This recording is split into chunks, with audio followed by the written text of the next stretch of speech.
ఆ మాటల ద్వారా మన జీవితాలు గొప్ప స్థాయికి వెళ్ళాలని అనుకుంటున్నాం. హల్లెలూయా. మనందరి పట్ల కృప చూపును గాక. 107వ కీర్తన 9వ వచనం. 107వ కీర్తన 9వ వచనంలో ఆత్మ మన పట్ల కార్యం జరిగించి మాట్లాడుతున్నాడు. హల్లెలూయా. సో కీర్తనల గ్రంథం ఏలయనగా ఆశగల ప్రాణమును ఏమన్నట్టున్నా ఆశగల ప్రాణమును ఏ ఆశ కలిగి ఉన్నాను చూడండి. ఆశ అంటే చాలా రకాల ఆశ ఉంది.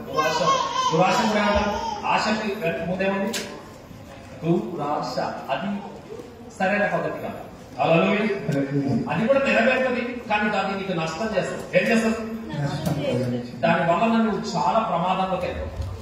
ఆశ ఉండాలి, అది దైవికమైన దేవునికి ఇష్టమైన రీతిగా ఆయన చిత్తంకు తగిన ఆశ ఉండాలి. అంతేగాని దురాశ ఉండకూడదు. ఏముండదు? ఓకే, మనం మంచి ఆశను వెళ్ళిపోతాం. ఏ ఆశ? మంచి ఆశ. దురాశ తీసేయబడి మంచి ఆశతో వెళ్తుంది.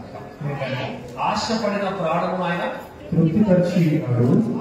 ఆశపడిన ప్రాణము ఆయన తృప్తిపరిచి ఉన్నాడు. హల్లెలూయా.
కానీ ఆశపడరు. ఏం చేశాడు? నిన్ను వాళ్ళని పొరుగువాన్ని ప్రేమించవలను, నీ పొరుగువాని భార్యను ఆశించకుండా ఆశించకూడదు. మరి ఆ డైలాగ్ ఏమైంది? కొన్నిసార్లు ఇట్లాంటివి మనం ఏం చేస్తాం సార్? దురాశలో పడి ఈ యొక్క హద్దులు దాటం. ఏం చేస్తాం? దురాశలో పడి హద్దులు. అప్పుడు ఏమైంది?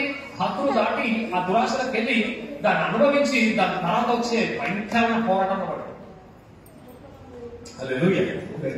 చిన్న విషయంలో దేవుడు ఒక మాట అంటాడు, దావీదు గారు మీకు ఏం కావాలా? నేను ఏర్పరచుకున్నాడు కదా, నువ్వు నన్ను ఎన్నుకోలేదు, నేను నిన్ను ఎన్నుకోలేదు. ఏమన్నా దేవుడు? నీవు నన్ను ఎన్నుకోలేదు, నేను నిన్ను ఎన్నుకున్నాను. నీ యొక్క పగవాని చేతిలో ఉన్న అధికారాన్ని తీసి నీ చేతిలో పెట్టి ఆయన కింద ప్రతి వారిని మంచి మంచి ఎవరైతే శ్రేష్ఠులు వాళ్ళందరినీ తెచ్చి నీ కౌగిట చేర్చామన్నాడు. ఏమన్నా? నీ కౌగిట వాళ్ళ ఉపకులు తెచ్చాను. అక్కడ ఎవరైతే మంచి మంచి రాజులకు అవసరమైనవన్నీ కూడా నీకు ఇచ్చానన్నా లేదా? ఇప్పుడు సౌలు చేతున్న అధికారాన్ని తీసి సౌలు చేతి మంచి మంచి వ్యక్తులను ఎవరికి ఇచ్చారు? ఎవరికి ఇచ్చారు? హల్లెలూయా. సో ఇది కొన్ని మాట్లాడుకుంటున్నాడు. ఇంకా ఏమని చెప్పాడు తెలుసా? ఇది చాలా వరకు ఉంటే అన్నాడు. ఏమన్నాడు? నాకు ప్రార్థించదు. ఏమన్నాడు? ఒకవేళ దీంతో సంతృప్తి లేదు అంటే జస్ట్ ప్రేమ్ మీ. హల్లెలూయా. అంటే దేవుడు ఆశించాడు. నీకు చాలా అనుకుంటే నువ్వు దురాశ పడకుండా, ఎవరినో అక్రమంగా నీవు ఆశపడకుండా జస్ట్ నాకు ఒక ప్రార్థన చేసేదా నీకు పరిష్కారంగా నేను ఇస్తున్నాడా, లేకపోతే నేను తిరిగి పంపిస్తున్నాను? ఏమన్నాడు? నీవు నాకు అడిగితే అన్నాడా? అన్నాడు. ఈ దేవుడు గారికి ఎవరు నువ్వు అడిగితే నీతోటి నేను ఈసారి నా దగ్గర నడువు, నువ్వు అడిగితే ఇట్లా నీకు చెప్ప మీద ఒకటి పంపిస్తుంటాను. ఏమన్నా ఒకసారి ఎక్కడ చదువుతున్నావు? అది ఉన్నాను. అలాగే మొదటి సమయం మొదటి సమయం సారీ రెండో సమయం 12 రెండో సమయం 12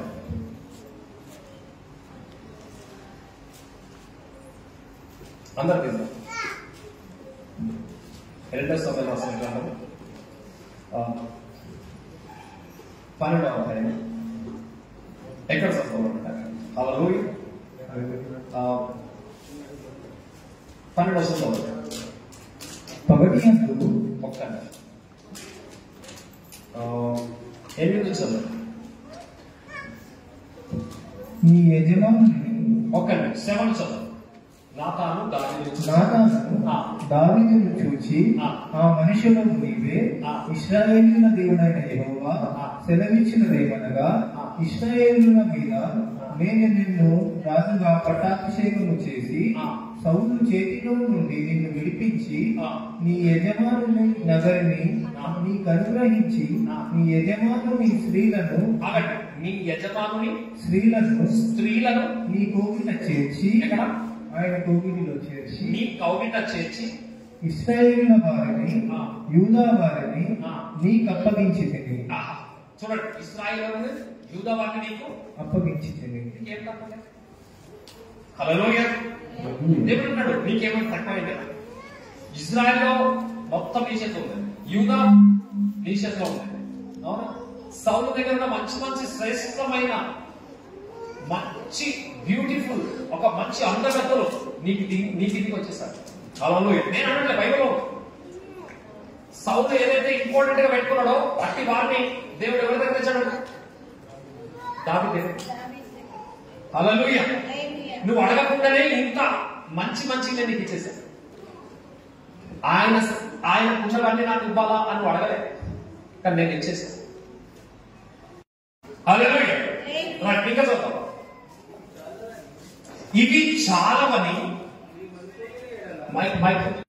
చాలకపోతే ఒకవేళ నువ్వు నాకు ప్రార్థన చేస్తుంటే నేను మరీ ఎక్కువ ఇస్తాడు కానీ నీకు చెప్పకుండా పంపిస్తుంది ఇట్లాంటి నడవై అన్నాడు. అట్లా చెప్పి అడుగుమంటాడు. సో దైవికమైనది మనం కోరుకుంటే దేవుని యొక్క ఆశీర్వాదాలలో మనం ఉంటాం. చెడ్డ వాటిని కోరుకుంటే అవి కూడా మనం పొందుకుంటాం, కానీ వాటి వలన చాలా నష్టం తెచ్చుకుంటాం. ఏం తెచ్చుకుంటాం? నష్టం తెచ్చుకుంటాం. అందుకే దేవుడు అంటాడు, ఒకవేళ నా కుమారుడా నువ్వు నాకు అడిగితే నేను ఇంకా ఎక్కువ నేను ఇస్తుంది. ఎందుకు ఆ దొంగతనం చేస్తావు? నాకు ప్రార్థన చేసింటే నీకు డబ్బు లేకుండా, నాకు ప్రార్థన చేసింటే నీకు మంచి భాగస్వామి ఇవ్వకుండా, నాకు ప్రార్థన చేసింటే నీకు మంచి ఒక భార్య తెచ్చేయకుండా, ఒక భర్త తెచ్చేయకుండా, డబ్బు లేకుండా, దీవించకుండా ఎందుకు ఆ నిర్ణయం తీసుకున్నావు? ఎందుకు వారి దాన్ని నువ్వు ఆశపడి అట్లా అక్రమమైన పని చేస్తావు? ఎందుకు ఏదో ఒకటి చేయాలని చెప్పేసి దేవునికి విరుద్ధమైనది ఎందుకు నిర్ణయించుకున్నావు? హల్లెలూయా. ఇప్పుడు చూడండి, ఇక్కడ మిస్టేక్ ఎక్కడ జరిగింది? దురాశ. ఏం జరిగింది? ఇప్పుడు దావీదు గారికి లేవా? ఏమేమి ఉన్నాయి? డబ్బు, ఇంకా చాలా భార్య ఉంది, ఇంకా అన్ని రకములైన ఆయన కావాల్సిన వసతులు ఉన్నాయి. రాజులకు ఏమేమైతే ఉంటాయో అవన్నీ ఎవరికి ఉన్నాయి? అందుకంటాడు నీవు అడగకపోయినా నీకు ఇంత మంచి బ్యూటీ లగ్జరీ నీకు మంచి లైఫ్ ఇచ్చాను, కానీ నువ్వు దాన్ని కాదని నాకు విరుద్ధంగా నీవు నిర్ణయం తీసుకొని అదొక తప్పు చేశావు.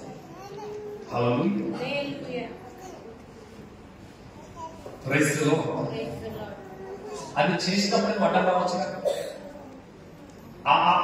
ఆ నిర్ణయం నాకు రాగానే మాట్లాడవచ్చు కదా ప్రభావం. ప్రతి విషయంలో మాట్లాడతాం, ఆ విషయం మీద మాట్లాడలేదు. నాకు నువ్వు తీసుకుంటున్న నిర్ణయం కరెక్ట్ అనేది కాదు, డేవిడ్ తప్పు నిర్ణయం తీసుకుంటున్నావు, నువ్వు మాట్లాడవచ్చు కదా. నువ్వెందుకు అడ్డం కాలేదు అని అంటే ప్రభు ఒక మాట్లాడాడు. ఏమంటాడు సార్? ప్రతి వారిని ఆయన ఏమంటాడంటే ప్రతి వారిని ఆయన అడ్డగించాడు. హల్లెలూయా. ఏం చేయడు? చూడండి, ఇప్పుడు నవకు గారు ఎవరున్నారు? ఆమె భక్తురాలు. ఆమె కొన్ని సమస్యలు ఎదురున్నాయని చెప్పేసి ఇంకొక ప్రాంతానికి వెళ్తున్నప్పుడు దేవుడు అడ్డం వచ్చాడు. అక్కడ బాగా వ్యాపారం జరుగుతుందని డబ్బు మీద దురాశతో వెళ్ళాడు. ఎక్కడికి వెళ్ళాడు? డబ్బు మీద దురాశతో దేవుని సన్నిధికి దూరం అవుతున్న దేవుడు అడ్డం వచ్చాడా? హల్లెలూయా. దావీదు పొరపాటు చేస్తాడా దేవుడు తెలుసా? అడ్డం వచ్చాడా? హవమ్మ గారు పండు తింటారని దేవుడు తెలుసు, కానీ దేవుడు అడ్డం రాడు. ఎందుకు రాడు అంటే మనిషికి దేవుడు స్వేచ్ఛ ఇచ్చాడు. ఏమి ఇచ్చాడు అంటే చెప్పాడు, మీరు చేసింది ఇదైతే ఇది కోరుకుంటా, ఇదైతే ఇది కోరుకుంటా. హల్లెలూయా. అందుకంటే చూడు బిడ్డ, నువ్వు చేసిన దాన్ని బట్టి నీ జీవితంలో ఆలోపిస్తావు. అందుకే మంచిది చెడుది, కీడు మేలు, మరణము జీవము నీ ఎదుట ఉంచి దాని ముందు నీకు చెప్తా. మేలు ఎన్నుకుంటే ఏమొస్తుందో చెప్తా, కీడు ఎన్నుకుంటే ఏమొస్తుందో చెప్తా. దేవుడు అన్నాడు, కీడు ఎన్నుకుంటే ఏమొస్తుందో చెప్తా, మేలు ఎన్నుకుంటే ఏమొస్తుందో చెప్తా. నువ్వు మంచిది ఆశపడితే ఏమొస్తుందో చెప్తా, చెడుది ఆశపడితే ఏమొస్తుందో చెప్తా. చెప్పిన తర్వాత మనం ఆచరిస్తాం. ఏమిస్తాడు? ఇప్పుడు ఏదైనా తోటలో హవమ్మ గారికి చెప్పారా లేదా ఈ పని మీరు చేయలేదు? చెప్పారు. చెప్పిన తర్వాతనే కదా అక్కడ ఎలా చేసింది. అందుకే దేవుడి కోసం మనం కూడా చెప్తాం. అది తీసుకున్నాడు, ఇది తీసుకున్నాడు. కానీ నువ్వు మంచిది ఆశపడితే నీ అంత మంచి కార్యాలు ఎవరు చేయలేరు. నువ్వు చెడు ఆశపడితే నీ అంత చెడ్డ కార్యాలు ఎవరు చేయలేరు. నువ్వు ఒకవేళ నువ్వు నాకు అడిగితే, ఒకవేళ నువ్వు నాకు ప్రార్థించింటే, నేను ఇంకా నీకు నా వైపు నుంచి మేలుకరంగా రైట్ రూట్ లో ఇస్తున్నాడు. ఏమన్నాడు? రైట్ రూట్ లో అంటే న్యాయబద్ధకమైన స్థితిలో, అది పాపం కాని స్థితిలో, పరిశుద్ధమైన స్థితిలో నేను నీకు ఇస్తుంటాను. నువ్వు అనవసరంగా నిర్ణయం చేస్తే అక్కడ మోసం చేస్తావు. ఆ వ్యక్తిని డబ్బుల కొరకు అలా చేస్తావు, ఆ డబ్బులను ఇస్తుంది. అనవసరంగా అట్లా బ్యాక్మెయిల్ చేస్తావు. దేని గురించి చేస్తావు? భూమి గురించి. భూమి దాని సంపూర్ణత నాది కాదా? నాకు ఒక మాట నువ్వు అడిగితే ఆ భూమిపై నీకు అధికారం ఇవ్వలేనా? ఆ భూమిని ప్రేమించేది ఎందుకు జిమ్మికులు చేస్తూ? ధనం మీద ఆశపడా, లేకపోతే పొలం మీద ఆశపడా, లేకపోతే భూమి మీద ఆశపడా, లేకపోతే అమ్మాయి మీద ఆశపడా, అబ్బాయి మీద ఆశపడా? ఎందుకు అలాంటి నిర్ణయాలు తీసుకుంటున్నావు? హల్లెలూయా. ఇలాంటి నిర్ణయం తీసుకోవడం వల్ల ఏం జరుగుతుందో తెలుసా? దాని వల్ల మనం పెద్ద సమస్య తెచ్చినట్టు. ఏం తెచ్చినట్టు?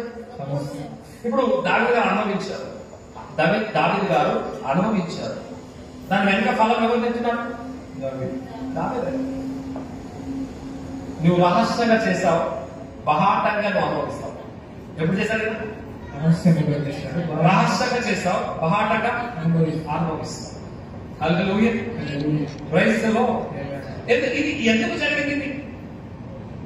మనం చూడండి, వాక్యం ఆయనకు తెలుసు. దీవరాత్రం యెహోవా ధర్మశాస్త్రం ధ్యానించేవారు. దీవరాత్రం ధ్యానించే నీకు తెలియదా ఈ మోసం చేయదని? దీవరాత్రం ధ్యానించే నీకు తెలియదా ఈ పొరపాటు చేయదు? అలాంటి అవకాశం వచ్చినప్పుడు ఏం చేయాలా? ప్రార్థన చేసి, అది నాకు చేయాలనిపిస్తుంది, నేను చేయకుండా నన్ను కాపాడు ప్రభా నేను ప్రార్థిస్తే దాని నుంచి నీ మనసు దేవుడు నలిపేస్తాడట. Praise the lord. ఎప్పుడైతే నీకు అలాంటి సిచ్యువేషన్స్ వస్తాయో, ఎప్పుడైతే అటువంటి థాట్స్ అలాగా ఆలోచనలు వస్తాయో, అప్పుడు నువ్వేం చేయాలా? ప్రభు పేరుగా ప్రార్థన చేయాలి. ఈ ఆలోచన నుంచి రద్దు అయిపోదు కాక, ఈ పాపం చేయాలనే ఆలోచన నుంచి తీసేయకూడదు కాక, ఈ నిర్ణయం తీసుకోవాలని ఒక యోచన నాలో వస్తుంది, అది నా నుంచి తీసేయకూడదు కాక, అది ప్రభు వాక్యం నుండి నువ్వు ఒక్కడ ప్రార్థన అనుకో, ఆ ఆలోచన ఆ యొక్క ఆశ నీ నుంచి దేవుడు భంగపరిచేస్తాడు. ఏం చేసేస్తాడు? తీసేస్తాడు. నీకు ఆలోచన ఆశ రాకుండా చేస్తాడు. హల్లెలూయా. Praise the Lord. అందుకే ఆయన అంటున్నాడు, ఆయన ఆశపడిన వారికి తృప్తి పరుస్తాడు. ఎవరికి? అది మంచిదై ఉండాలి. ఎలా అయినాడు? మంచిది. దేవుడికి మహిమ కలుగును గాక. ఇప్పుడు ఇద్దరు సహోదరులు ఉన్నారు. ఎవరున్నారు? ఇద్దరు సహోదరులు ఉన్నారు. అంటే ఆత్మికమైన సహోదరులు. ఒక ఆయన మంచి ఎలా అంటే చికెన్ ఫ్రై, చపాతీలు, రొట్టెలు తెచ్చుకొని తింటున్నాడు. ఒక ఆయన బాగా ఆకలితో ఉన్నాడు.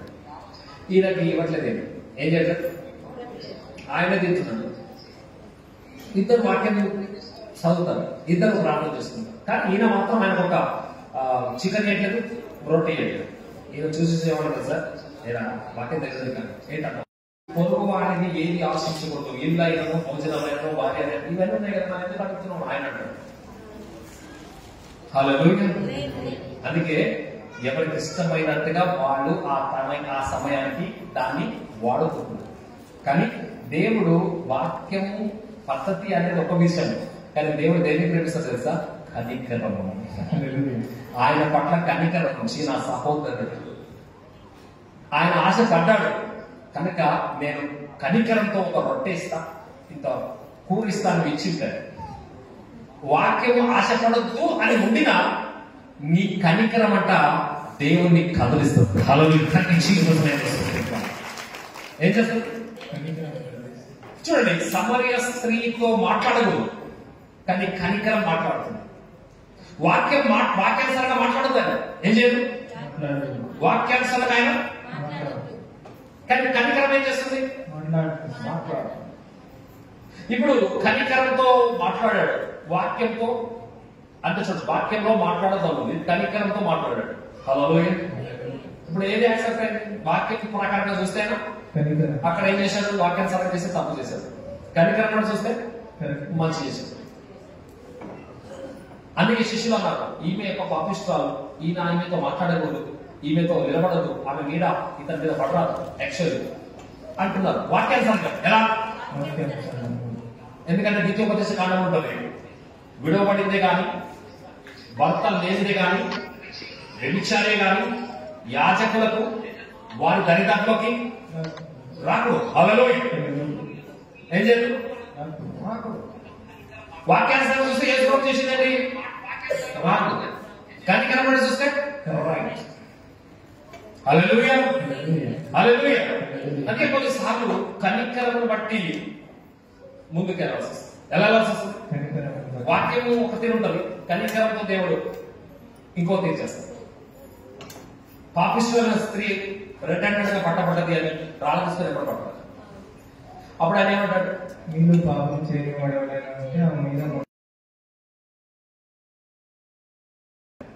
మోషే గారు ఎవరైనా వ్యభిచారం చేయిస్తుండగా దొరికిన ఎడల, కనబడిన ఎడల వాళ్ళని రాళ్ళతో బట్టి చంపవలనని లేఖనము లేఖనము లేఖనము లేఖనము వాక్యం వాక్యం చూడు అని యేసు ప్రభువు చూపిస్తున్నారు. హల్లెలూయా. అప్పుడు యేసు ప్రభు ఏమంటాడు? ఇది తప్పనడా అని ఆమె కూడా కొంతకాలానికి పరిచయం చేస్తున్నాను. హల్లెలూయా. అప్పుడు చూడండి, ఒక బ్రాండ్స్ ఉంటాయి. ఈమె ఎవరు అంటే పలానా టీవీ జోస్ దగ్గర ఉండే అంటే అప్పుడు మంచి దైవజనుడు. ఈమె ఎవరంటే పలానా ఒక మంచి పేరు పొందిన డీజీఎస్ దినకరన్ దగ్గర సేవకురాలు, మంచి పేరు. అట్లా ఒక బ్రాండ్స్ వాళ్ళు చేసే పరిచయం వాళ్ళ మీద దైవజనులు బట్టి వీళ్ళకి గౌరవాలు ఉంటాయి. ఏముంటాయి? గౌరవాలు ఉంటాయి. అలాగే ఒక ఆమె పరిచయం చేస్తున్నప్పుడు ఒక ఆమె డాక్టర్ కలిసి, ఎవరు కలిసి? ఒక డాక్టర్ కి కలిసి నాకు టెస్ట్ పెయిన్ వస్తుంది, కొంచెం ప్రేర్ చేయండి మేడం అని ఒక డాక్టర్ అమ్మగారు పాస్టర్ అమ్మగారిని పిలిచారు. ఎవరు పిలిచారు? పిలిస్తే అమ్మగారు పోయి ఏం చేయాలి? ప్రార్థన చేయాలి. ఏం చేయాలి? ప్రార్థన చేశారు. ప్రార్థన చేసిన మాట అన్నారు, నీ టెస్ట్ పెయిన్ తగ్గాలంటే, నీ ఛాతీ నొప్పి తగ్గాలంటే నీకున్న హాస్పిటల్ నాకు రాసి ఇవ్వ దేవుడు చెప్తున్నాడు. ఏం చేయాలంట? దేవుడు నాకు రాసి ఇవ్వమంటున్నాడు. హాస్పిటల్ అంటే కోట్ల ప్రాపర్టీ. ఎంత? అంత సింపుల్ గా ఎలా రాసిస్తుందా? ఆమె చెమట పట్టేసినట్టు ఆ మాట కానీ ఎవరికి? డాక్టర్ గారి.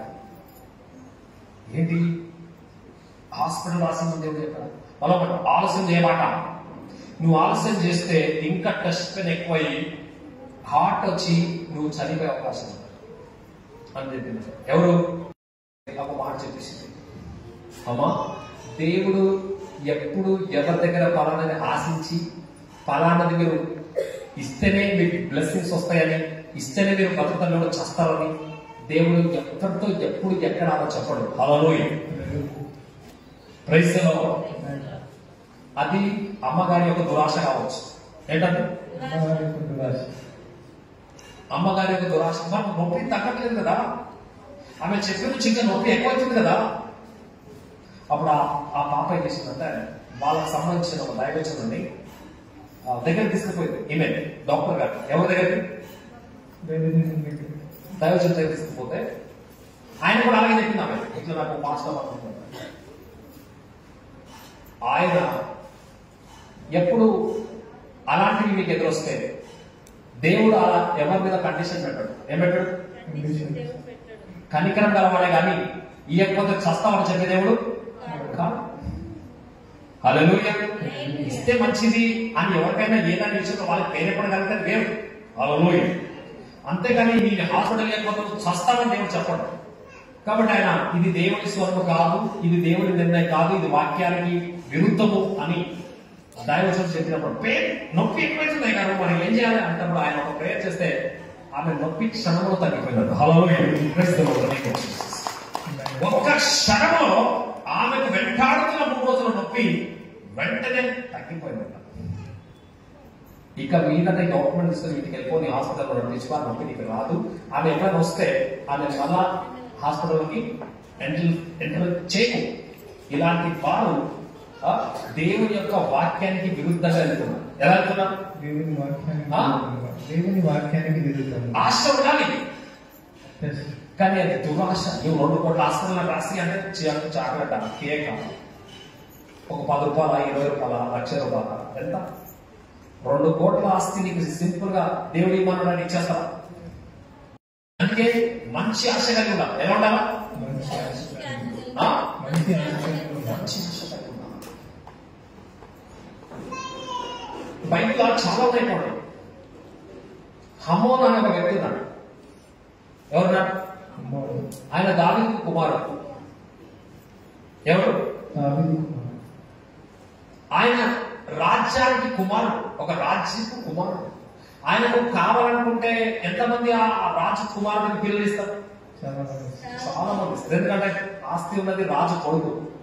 అవన్నీ ఇచ్చిపెట్టి ఆయన దావీదుకి ఎంతమంది 4 ఇద్దరు 3 భార్యలు అనుకో, ఈయన ఒక భార్య కొడుకు, ఇంకొక కుమార్తె ఉంది, ఇంకో భార్య. ఆమె అబ్షాలోము సహోదరి. ఎవరు సహోదరి? ఆమె కూడా దావీదు కుమార్తె. ఏమైతుంది ఆమె? ఇప్పుడు హమోన్కి ఏమైతుంది ఆమె? కానీ ఆమె మీద దురాశ పెట్టుకుంటాడు, అన్నం మీద బంద్ చేసుకుంటాడు, చిక్కిపోతాడు, ఇంకోటి చదువుతాడు. ఏమో పైకి అయిపోతున్నావు అని అంటే నాకు ఒక ఆశ ఉంది, అది నెరవేర్చుకోవాలని అంటే అట్లాంటప్పుడు ఆ వ్యక్తి వచ్చి ఏం చేయాలి? తప్పు రాది బుద్ధి చెప్పి ఆపోయచ్చు కదా. ఆ వ్యక్తి తెలుసా ఇది నెరవేరాలంటే ఇట్లా ఉత్తి కూర్చుంటే నెరవేరరా, దీనికి ఒక ప్లాన్ చేయాలంటాడు. ఏం చేయాలంటాడు?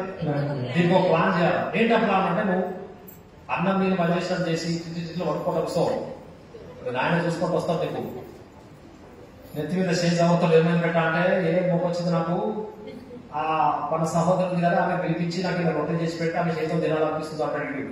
ఇది ఏమంటారు? నాటకం అంటారా? దురాశ అంటారా? ఏమంటారు?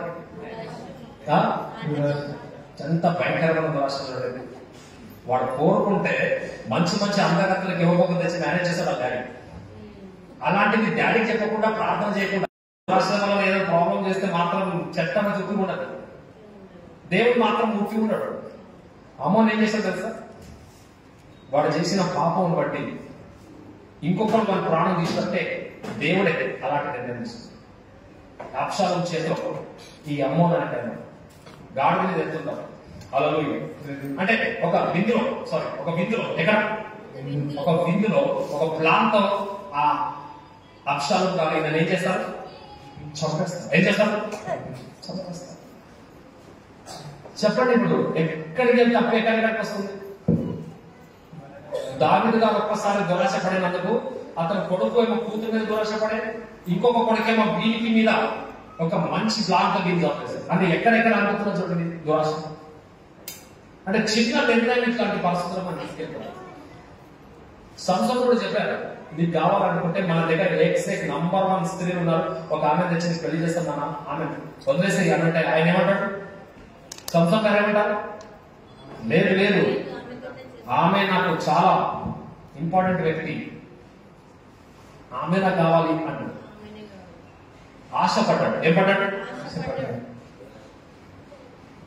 అది దైవికమైన మంచి ఆశనా దురాశ? ఏం ఆశ? దురాశ. యాక్చువల్లీ ఈ దెలెనా అంటే ఆమె ఏ దేశం ఆమె? ఫిలిస్తీ వాళ్ళ నుంచి వచ్చినాం. ఎక్కడి నుంచి వచ్చినాం? ఆమె గాజాలో ఉంటుంది. ఎక్కడ ఉంటుంది? ఆమెను బట్టే ఆ రోజు గాజా శపించబడ్డాడు. ఇప్పటికీ గాజాలో ఎవరున్నా శాపం కింద పడ్డారు. హల్లెలూయా.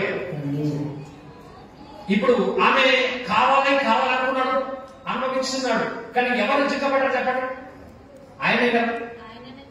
చూసారు, ఆశీర్వాదం ఆయన సమస్యను తెప్పిపోయాడు. అంటే ఆయన చేయాల్సిన గమని త్వరగా చేసేసారు, ఓకే. కానీ అంత తొందరగా లైఫ్ అయిపోవాల్సింది దేవుడు చిత్తమా? మంచి వృద్ధాప్యమాలు చెప్పండి. మనం అంతా అది నిన్ను పాపంలో తీసుకుంటుంది. ఎందుకు తీసుకుపోతుంది? అందుకే ఆశ గల ప్రాణం తృప్తిపరుస్తాడు. కానీ నువ్వు ఏ ఆశ కలిగి ఉన్నావు చెప్పండి? యాక్చువల్లీ ఫిలిస్తీన్లను సాంగత్యం చేయించాం, పెళ్లి చేసుకోవాలా మేము? రైట్. ఇంకొక విషయం చూపిస్తాను. ఇప్పుడు ఫిలిస్తీన్లకి పెళ్లి చేసుకున్నందుకు ఎవరికి ప్రాబ్లం వచ్చింది? సంసోన్. ఏమొచ్చింది? సంసోన్ గారికి ప్రాబ్లం వచ్చింది. ఇప్పుడు మోయాబీలో కూడా శపింపబడిన వారే. ఎవరు? మోయాబీలో శపింపబడిన వారే. మరి మోయాబు నుంచి వచ్చిన రూతుని బోయాజు చేసుకున్నాడు. ఆయనకేదో రాలేసా? హలో, ఫిలిస్తీ ఆమెను ఆశపడి చేసుకున్నందుకేమో ఎవరికి వచ్చింది? సంసోన్ ప్రాబ్లం వచ్చింది. మరి మోయాబు నుంచి వచ్చిన రూతుని బోయాజు పెళ్లి చేసుకున్నాడు. ఎవరు చేస్తున్నారు? మరి ఆయనకు ఎందుకు ఆ ప్రాబ్లం, ఆ శాపం రాలేదు? ఎందుకంటే రూతు ఒక దేవుని భయభక్తిలోకి వచ్చేసి ఎందులోకి వచ్చింది? నీ జనమే నా జనమే, నీ దేవుడే అయినవారు కాదు. కానీ ఒక అన్ని జనులకి వచ్చింది ఒక ఆమె, కానీ దేవుని నమ్ముకుంది. అప్పుడు క్రైస్తవం చేసుకోవాలి కానీ చేసుకోవచ్చు. ఎందుకు? ఆమె ఆ కల్చర్లోకి ఏమైంది? బయటకు వచ్చింది. ఇప్పుడు రూతు గారు ఆ కల్చర్ ఉందో బయటకు వచ్చిందా? ఇప్పుడు జనాలు ఉందా? బయటకు వచ్చిందా? అందులో. అందుకే ఆయనకి ఏమి తెచ్చింది? సమస్య తెచ్చింది. ఎవరికి? సంసోన్. అందుకే ఇప్పుడు రూతుని పెళ్లి చేసుకోవడం మంచిదా దురాశదా? మంచిది. ఇప్పుడు ఈ ఫిలిస్తీన్లని అయినా ఇప్పుడు ఈ దెలెనాను పెళ్లి చేసుకోవడం దురాశదా మంచిదా? నేను పెళ్లి అయినాక మార్చుకుంటా అంటే నీకు పెళ్లి అయినాక చుట్టం చూపిస్తుంది. అలా దయచేసి చెప్తున్నాను, మంచి నిర్ణయం తీసుకోండి, ప్రార్థన పూర్వకంగా తీసుకోండి, విశ్వాసపూర్వకంగా తీసుకోండి. దేవుడు మీకు మంచి ఈవులు ఇస్తాడు, మంచి మార్గం తెలుస్తాడు. ఆయన కృప అత్యధికంగా మిమ్మల్ని ఉన్నత స్థితికి మారుస్తుంది. హల్లెలూయా.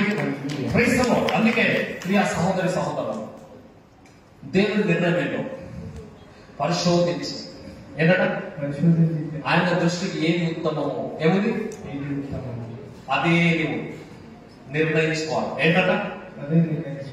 హల్లెలూయా.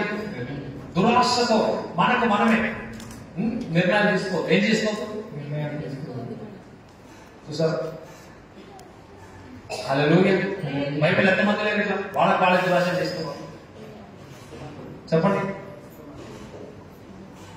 ఏంటో తీసుకోవద్దన్నా? దురాశ పాపంలో తీసుకో. దావీదుని ఎందుకు తీసుకుపోయింది? హమ్మోను ఎందుకు తీసుకుపోయింది? హమ్మోను గారిని ఎందులో తీసుకుపోయింది? దురాశ. సంసోన్ గారిని పాపం. గేహాజీ గారు ఇంత ఇట్లా చూసుకుంటే పోతే ఎంతమంది స్త్రీలు లేరు, పురుషులు లేరు దురాశలు. వాళ్ళందరూ ఎలా ఉన్నారు చూడండి. దురాశలలో ఉన్న వాళ్ళందరూ కూడా ఆ దురాశను బట్టి వాళ్ళకి తెచ్చుకొని దాని వల్ల చాలా ప్రాబ్లమ్స్ తెచ్చుకున్నారు. ఏం చేసుకున్నారు? చాలా బాధ తెచ్చుకున్నారు. ఎందుకంటే ఒక దురాశ అనేది మనకు దేవుడు ఏదో చేయాలి, మనం దాన్ని కావాలని పడితే వస్తుంది, కానీ దాని వలన మూల్యం మనం చెల్లించాల్సి వస్తుంది. అందుకే ప్రభా నీకు నచ్చనిది నాకు ఎంత ఇష్టమైనా నా నుంచి అది దూరం అయిపోవును కాక. నీకు ఇష్టమైనది నాకు ఎంత కష్టమైనా నేను చేయుదును కాక. నాలో ఏమైనా దురాలోచన దురాభిమానం ఉన్నదేమో నీ సన్నిధిని బట్టి నన్ను ప్రార్థన పూర్వకంగా నాకు తెలియజేయ ప్రభా అని దావీదు మళ్ళీ చాలాసార్లు నడిచాడు దాని విషయం. ఎందుకంటే ఒకసారి మిస్టేక్ అయిన తర్వాత ఆయన చాలా మంచి ప్రార్థన చేశాడు. ఏం చేశాడు? దురాశ ఉందేమో, హల్లెలూయా, దురాభిమానము ఉందేమో, దాన్ని నాకు ఒకసారి తెలియజేయి, నేను మార్చుకుంటా అంటున్నాను. నాకు ఎంత ఇష్టమైన ఇది మార్చు అంటే నేను మార్చేస్తాను అంటున్నాడా లేదా? అంటున్నాడు. నాకు ఎంత ఇష్టమైన నువ్వు ఇది వద్దు అంటే నీ కొరకు నేను దాన్ని వదిలేస్తాను. హల్లెలూయా, ప్రైజ్ ది లార్డ్. దేవునికి మహిమ కలుగును గాక, దేవునికి స్తోత్రం కలుగును గాక. Praise the Lord.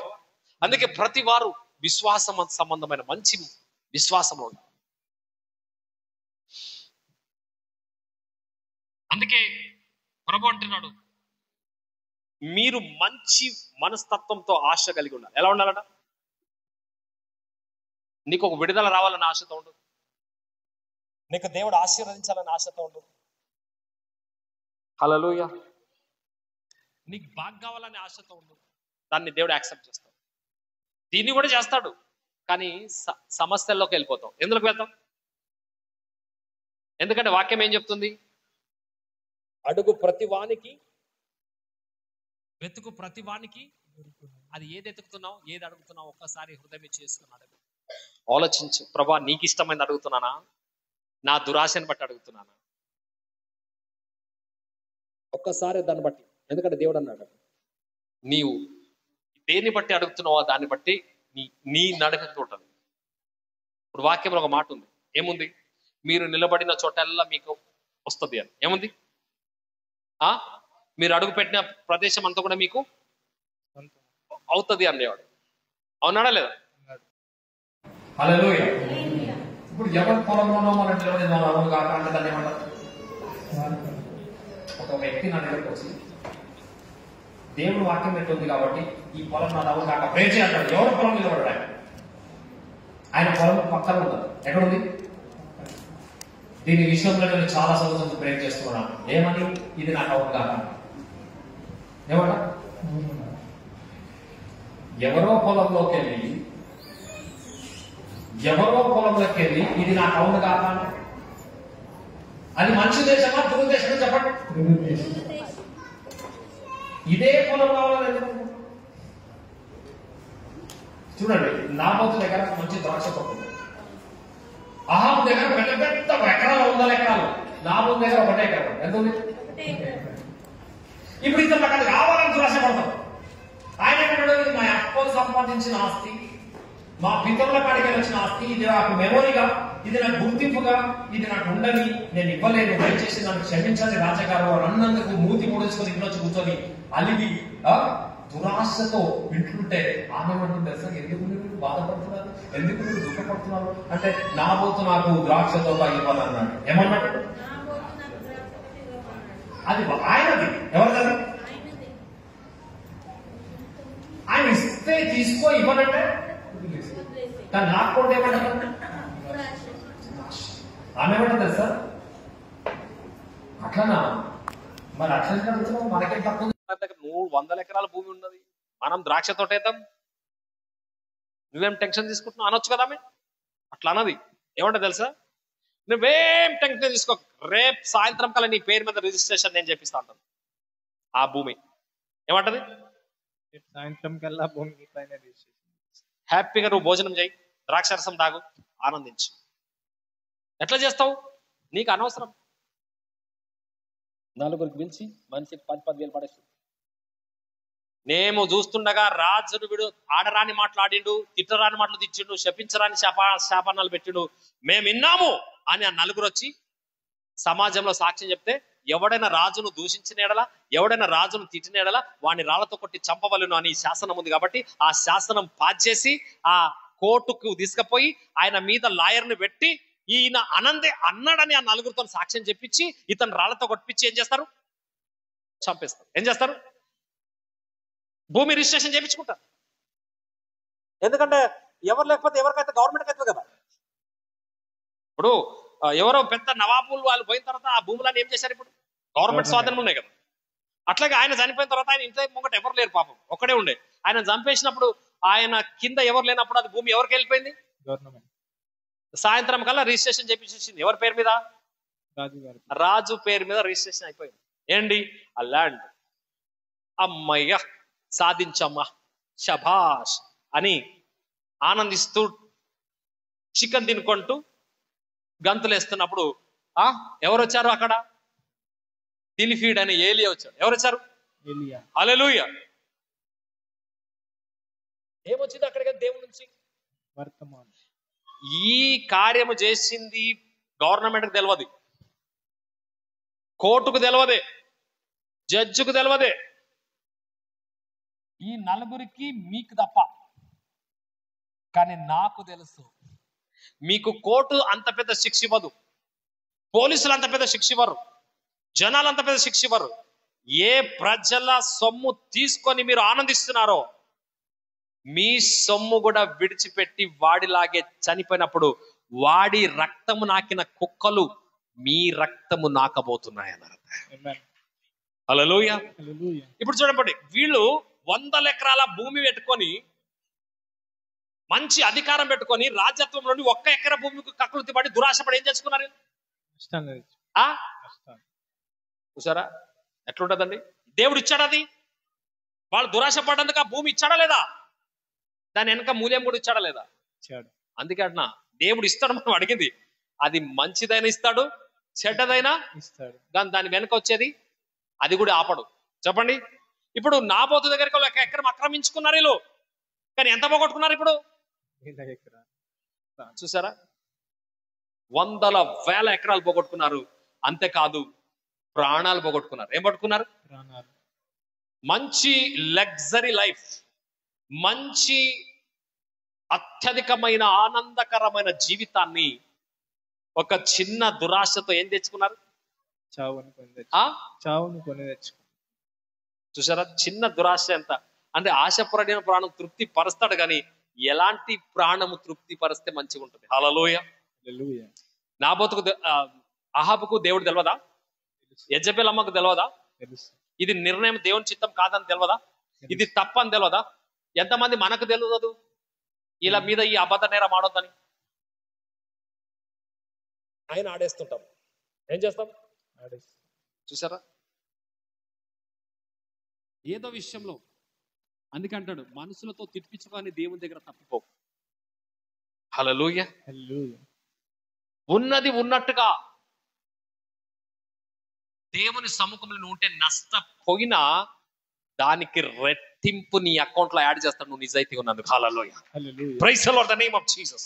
అందుకే అహాబు దేవునికి అడగదుండే, ఈ ద్రాక్షతో అయితే బాగుండే ప్రభువా, ఆ నాబోతు మనసు మార్చు ప్రభువా అంటే. దేవునికి అడిగితే దేవుడు వద్దంటుండేనో, అది తప్పు పెట్ట అంటుండేనో, లేదా ఆ నాబోతుకే మార్చి ఇచ్చిపిచ్చి ఏమని చెప్పిస్తుండేనో. హల్లెలూయా. దేవునికి అడిగితే ఏమన్నా నిర్ణయం అవుతుండే. మనం ఏం చేస్తాం? దేవునికి చెప్పకుండా, దేవునికి అడగకుండా మనకు మనమే నిర్ణయిస్తాం. దురాశపడి, వాడి ద్రాక్ష తోట నాకు కావాలి, వాని భార్య నాకు కావాలి, వాడిని అది కావాలి, ఇది కావాలి, తీసుకోద్దని వెనకొచ్చే శాపం కూడా నిండుకు వస్తుంది దగ్గర. ఎట్లా వస్తుంది? నిండుకు వస్తుంది. ఏముంది? నమ్మకమైన వానికి మెండైన దీవెనలు, అక్రమంగా దురాశపడు వారికి మెండైన శాపాలు. ఎటువంటి మెండైన శాపాలు? ఇప్పుడు మెండైన శాపాలు రావాలంటే దురాశకు రెడీ ఉండు, మెండైన దీవెన రావాలంటే నమ్మకానికి రెడీగా ఉండు. ఆప్షన్ నమ్మకానికి రెడీగా ఉంటే నీకు ఆప్షన్, దురాశకు రెడీ అయితే మెండైన శాపాలు. ఏంటి శాపాలు? అందుకే దయచేసి చెప్తున్నా, ఇంతవరకు మన వలన ఏ దురాశలు జరిగినా ఇక మీదట ప్రభా మమ్మల్ని ఆపి పరిశుద్ధమైన మార్గంలో నడిపించుదు గాక. ఎవరిది మేము ఏమి ఆశపడి దురాశతో ఏ దుష్క్రియలు చేయకుందాము గాక. చూసారా, దేవుడు ఒక మాట అన్నాడు, దురాశతో మీరు ఏది పొందుకున్నా దాని వలన మీరు సంతృప్తి పొందలేరు. పొందుతారా? పొందలేరు. హల్లెలూయా. Praise the Lord. నాబోతు యొక్క ద్రాక్ష తోట కొరకు దురాశ పడ్డాడు. ఎవరు? అహాబ్. ఎవరు దాన్ని సపోర్ట్ చేసింది? ఎవరు? యెజబెల్ అమ్మగారు. ఎవరు సపోర్ట్ చేశారు? ఆయన భార్య యెజబెల్ అమ్మగారు. సపోర్ట్ చేసినందుకు ఇద్దరి మీద వచ్చిందా లేదా ఎఫ్ఐఆర్? పోలీసు వాళ్ళు వాళ్ళ మీద కేసు చేయలే, జడ్జి వాళ్ళ మీద కేసు చేయలే, కానీ ఎవరు చేశారు? జీవం కలిగిన దేవుడు. దావీదుకి ఎవరు పట్టుకున్నారు? దేవుడు. పోలీసులా? జడ్జా? కోట? ఎవరు పట్టుకున్నారు దావీదుని? దేవుడు. మనల్ని కూడా ఏ దుష్కార్యం చేస్తే ఎవరు చూడకపోయినా ఎవరు పట్టకపోయినా యేసు పట్టుకుంటాడు. కాబట్టి ఆయన దగ్గరికి వెళ్ళి మనం ఎక్కడ? కింద ఉన్నాడు, మధ్యలో ఉన్నాడు, పైన ఉన్నాడు, సముద్రంలో ఉన్నాడు. యాడికి పోయి ఆయన నుంచి మనం తప్పించుకోవడం చెప్పండి? ఇప్పొద్దే మీరు మనసు మార్చుకుంటే ఆశీర్వాదంలోకి, మెండైన దీవెనలోకి మీరు రెడీ అవుతారు. మీలో ఉన్న ప్రతి విధమైన అనారోగ్యాన్ని దేవుడు, మీరు ఆశీర్వదింపబడినందుకు ఆశీర్వాదవంతుల మీద వ్యాధి రోగం ఉండడానికి వీలు లేదు. దయ్యంతో ఒక మాట అంటాడు, వాడు ఆశీర్వదింపబడిన వారు. ఏమంటాడు? ఇక మీదట నువ్వు వారి మీద ఉండబాక. చేతబడలతో అంటాడు. ఎవరితో అంటాడు? ఏమంటాడు తెలుసా? వాళ్ళు దీవింపబడిన జనులు. ఏమంటాడు? వాళ్ళు దీవింపబడిన జనులు. వారి మీదికి నీ శాపాన్ని, మంత్రాన్ని నువ్వు రిలీజ్ చేస్తే నీకు విరుద్ధంగా నా నుంచి భయంకరమైన మంత్రం వచ్చేస్తుంది. హల్లెలూయా. శకున గాండ్రతో చెప్పడలేదా? ఎవరా శకున గాండు? Praise the Lord. చూడండి ఎన్నిసార్లు వాక్యం వింటాం కానీ మర్చిపోయి. సోదిగాడు అని ఉంది ఆయన పేరు. ఏం పేరు? సోదిగాడు, సోదెగాడు. రైట్. రెండవది దీర్ఘదర్శి. హల్లెలూయా. ఆయన దగ్గరికి ఒక రాజు వస్తాడు, ఆయన పేరు బాలాక్. ఏం పేరు? బాలాక్ వస్తే ఒకళ్ళకి చేతబడి చేయమని డబ్బులు ఇస్తాడు. ఏం చేయమని? ఎన్ని ఇస్తాడు? కోట్ల రూపాయలు ఇస్తాడు. ఏమని? ఆయన ఒక్క మాట రిలీజ్ చేస్తే చేతబడైపోతుంది. అందుకే ఆ భయంతో వచ్చారు వాళ్ళు. మేము వీళ్ళతో యుద్ధం చేస్తే గెలవలేకపోతున్నాము, మీరు ఒక మాటతో ఈ డబ్బులు తీసుకొని వీళ్ళని ఏం చేయాలా? చేతబడి చేయాలి. ఏం చేయాలా? ఈయన అన్ని తీసుకొని చేతబడి చేయడానికి తయారవుతాడు. ఎవరు? అయ్యగారు. అప్పుడు దేవుడు వచ్చేస్తాడు. ఏమంటాడు తెలుసా? వాళ్ళు ఆశీర్వదింపబడిన వారు, యాకోబులో మంత్రము పని చేయదు అన్నాడు. హల్లెలూయా. యాకోబులో శాపం పనిచేయదు. యాకోబు దేవుల్లో ఉన్నంత వరకు, యాకోబు ప్రార్థనలో ఉన్నంత వరకు, యాకోబు దైవికంగా నీతి పరిశుద్ధత కలిగి ఉన్నంత వరకు, యాకోబుకు విరుద్ధంగా ప్రపంచంలో ఉన్న మాంత్రికులంతా ఒకటే యాకోబు పేరు మీద మంత్రం చేసిన వారి కాదో అని బైబిల్లో ఉంది. హల్లెలూయా. యాకోబులో ఏం లేదు?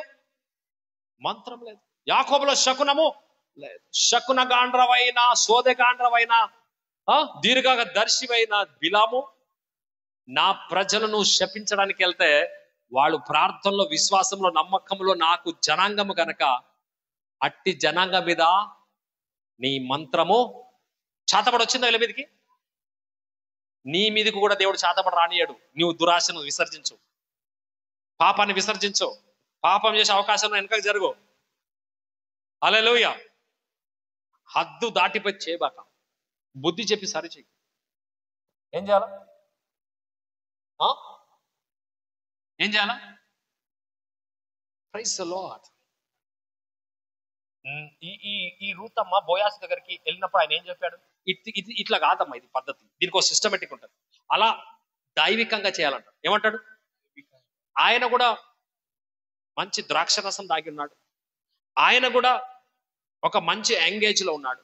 ఒక అర్ధరాత్రి వేళ ఒక స్త్రీ ఒక్కతే ఆయన కళ్ళం దగ్గరికి వెళ్తే ఏ పురుషుడైనా పాపం చేయాలని కోరిక కలుగుతుంది.